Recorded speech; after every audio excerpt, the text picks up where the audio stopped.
Tomando esse exemplo da guerra atual, que não é da Rússia contra a Ucrânia, eu estou falando da guerra entre judeus e o Hamas, a guerra tópica, mas o conflito histórico entre judeus e palestinos.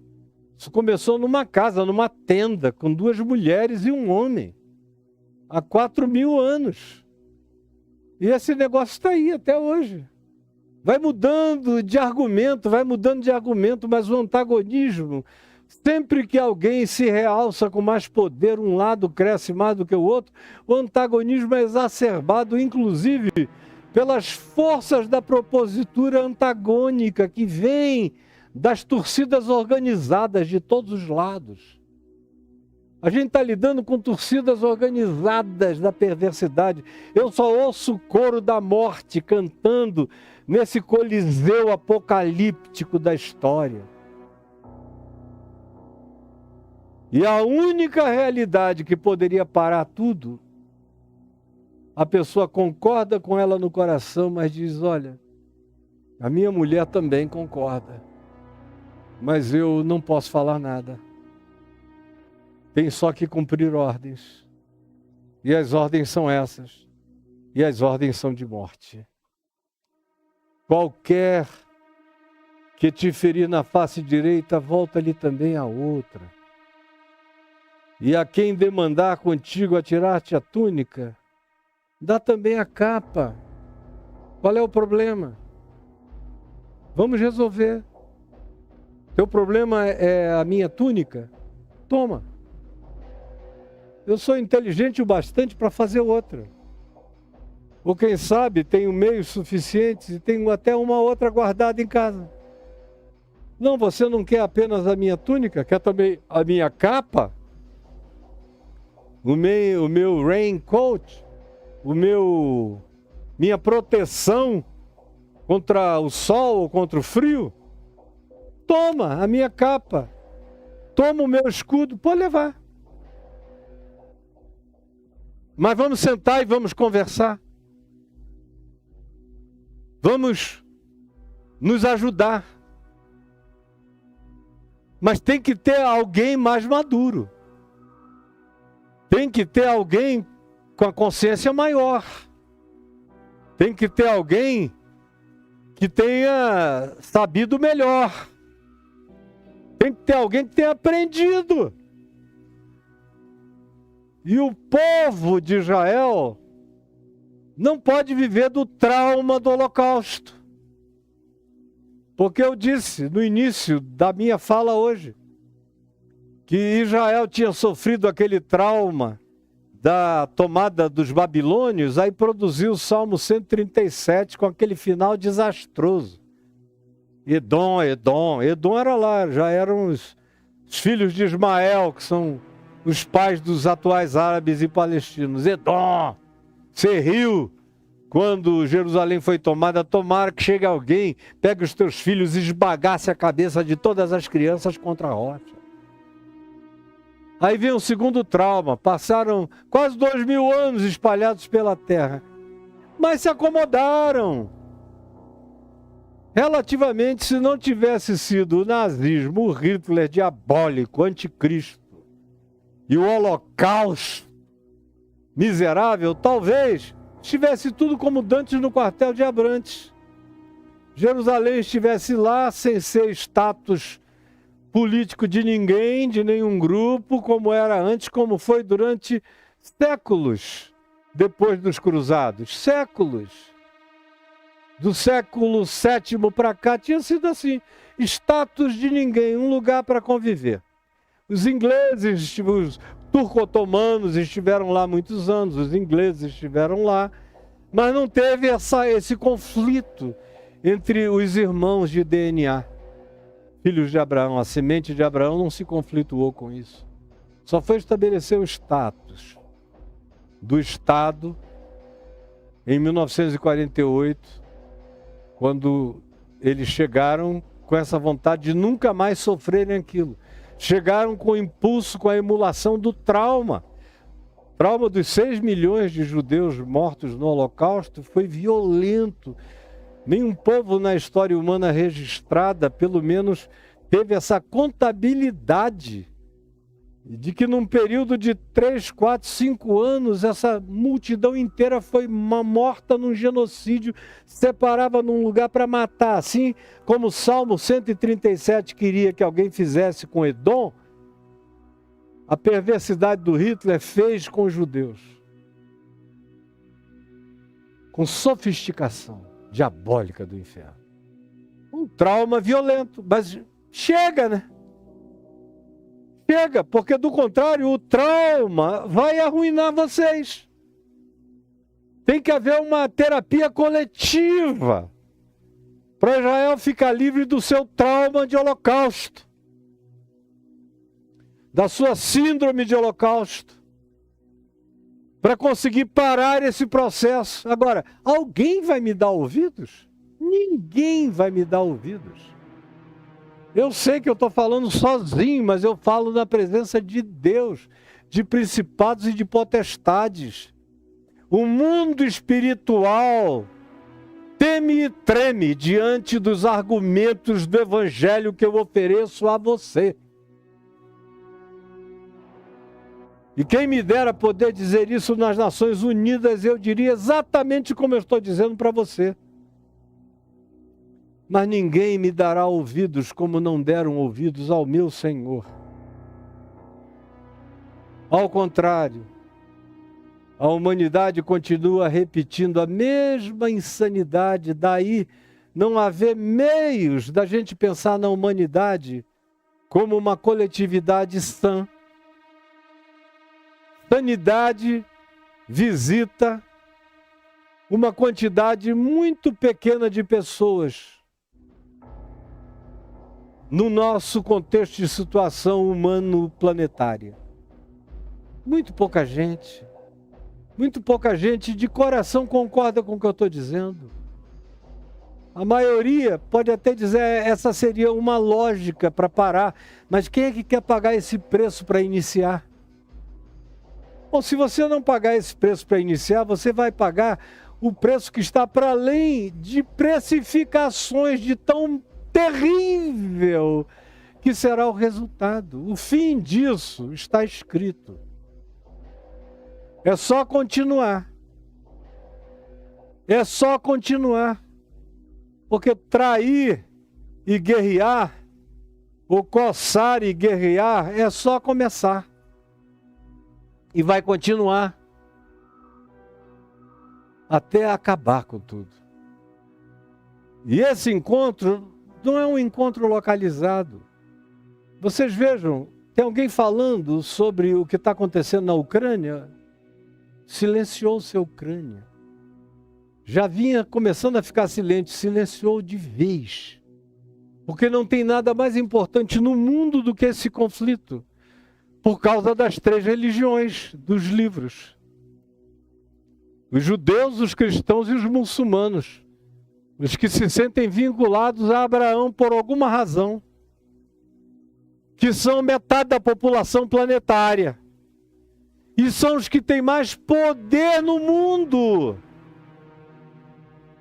São os que estão sob a égide dos patriarcados cristãos, ou dos governos que se dizem cristãos, ou das sociedades que se dizem cristãs, ou onde há influência enorme do cristianismo na história, no fomento da construção das guerras santas do cristianismo, que praticou guerra santa o tempo todo. Guerra santa não foi criada e inventada pelos islâmicos, foi inventada pelos cristãos, antes deles pelos judeus. No Velho Testamento, as guerras deles eram as guerras do Senhor dos Exércitos. As cruzadas são todas praticadas em nome de Cristo. A tomada de continentes e de continentes, e para não ir longe, basta pensar aqui na América Latina, com toda a devastação de mais de 60 milhões de habitantes autóctones da terra que foram mortos com a chegada dos europeus colonizadores cristãos na América Latina inteira. Mais de 60 milhões morreram. Genocídio após genocídio. Sociedades cristãs fazendo isso em nome de Jesus.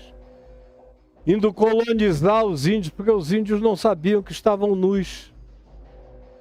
Iam colonizar os índios, porque eles não sabiam que Deus atendia pelo nome de Jesus. Colonizar os índios, porque a gente tem boas roupas e eles não têm nenhuma. Vamos colonizar os índios porque a gente sabe usar o ferro como espada e eles não. Pelo menos os contemporâneos dos espanhóis.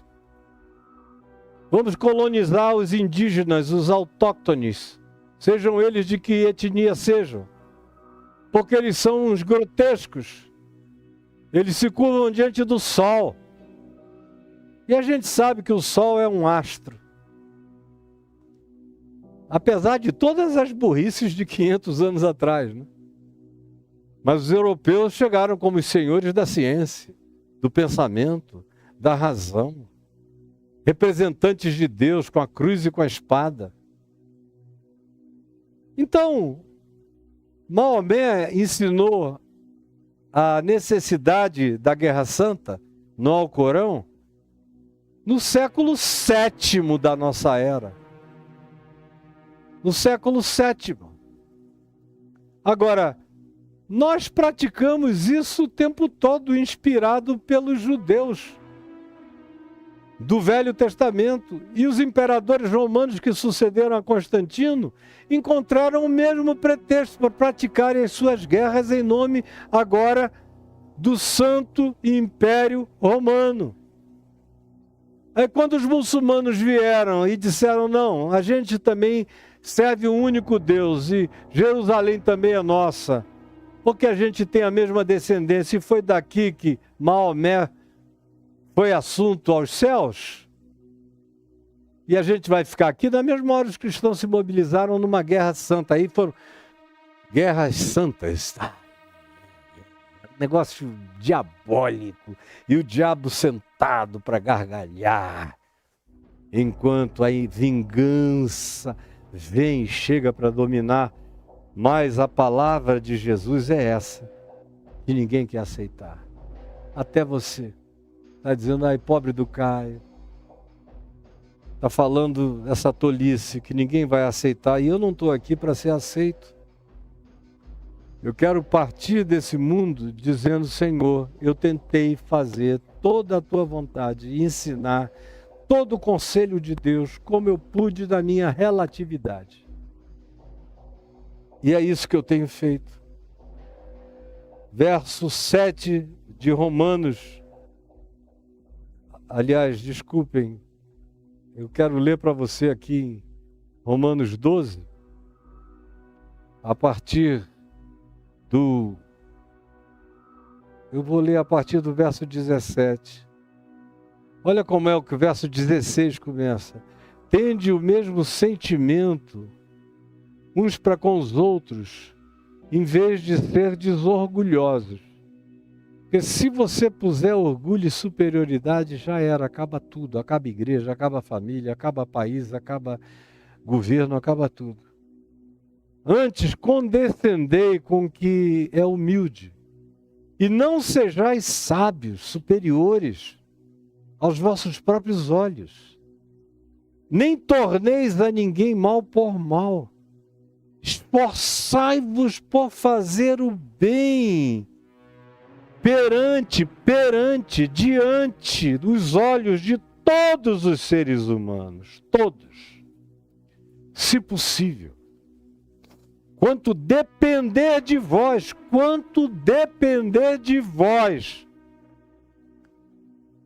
tende paz com todos os homens e não vos vingueis a vós mesmos, mas dai lugar à ira de Deus. Dai lugar à ira de Deus a seu tempo, como diz, quando resvalar o seu pé.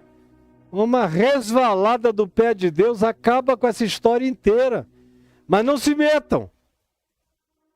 Não vos vingueis a vós mesmos, mas antes, e você só dá lugar à justiça de Deus, à intervenção de Deus, à ação de Deus, quando você não retribui ódio por ódio, dente por dente, mão por mão, pé por pé, vida por vida. Enquanto você entra na regra, no protocolo da retribuição vingativa, a justiça de Deus não se manifestará. Você fica entregue ao seu próprio esforço e justiça própria e vai comer a comida envenenada que você mesmo distribuiu. Vai voltar para a tua mesa, para a tua casa, para os teus filhos, para os teus netos. Tão certo quanto vive o Senhor, eu sei o que estou dizendo. Quanto depender de vós, tende paz, não vos vingueis a vós mesmos. Meus irmãos, meus queridos, mas dai lugar à ira, porque está escrito, Deus falando, a mim me pertence a vingança. Eu retribuirei, diz o Senhor. Não se meta, deixa que eu cuido. Pelo contrário, você tem que fazer o oposto, ao invés de bombardear a Cruz Vermelha, a ONU, isso, quem está, os médicos, todo mundo, os hospitais. Ao contrário, se o teu inimigo tiver fome, dá-lhe de comer.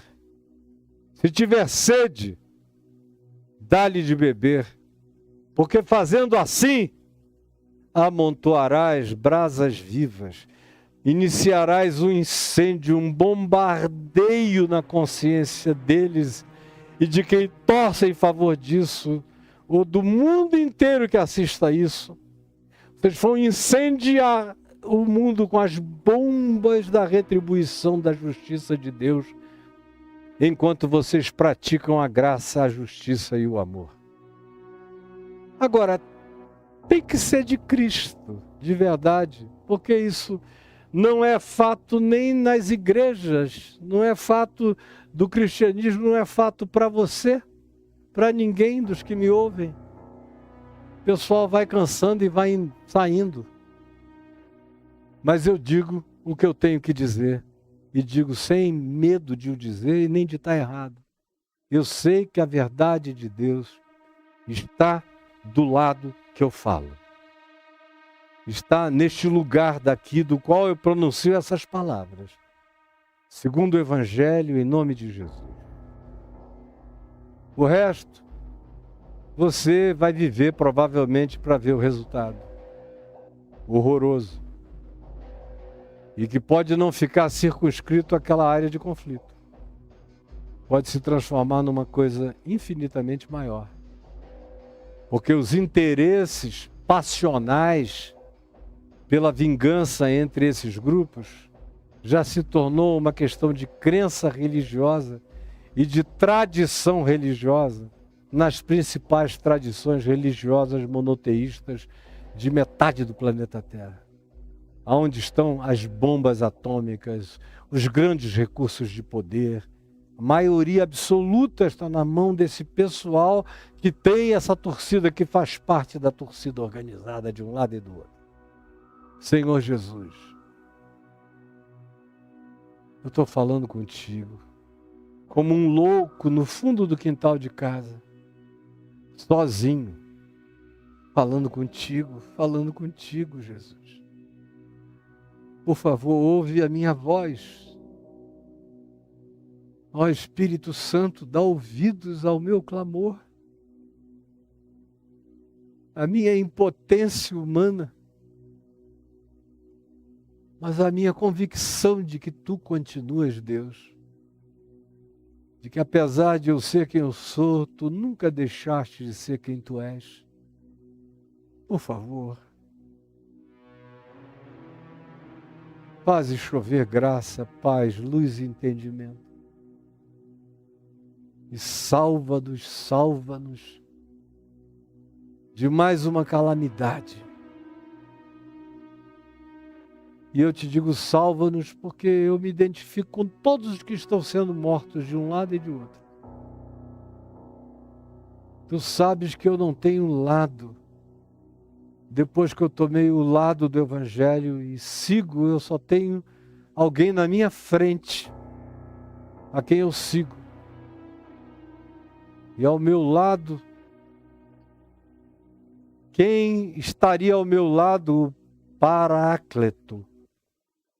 Já não anda mais ao meu lado, anda em mim, vive em mim. Porque eu só olho para ti. E decidi me tornar louco entre os homens, para ser sábio diante de Deus e diante de principados e potestades. Em nome de Jesus. Amém, amém.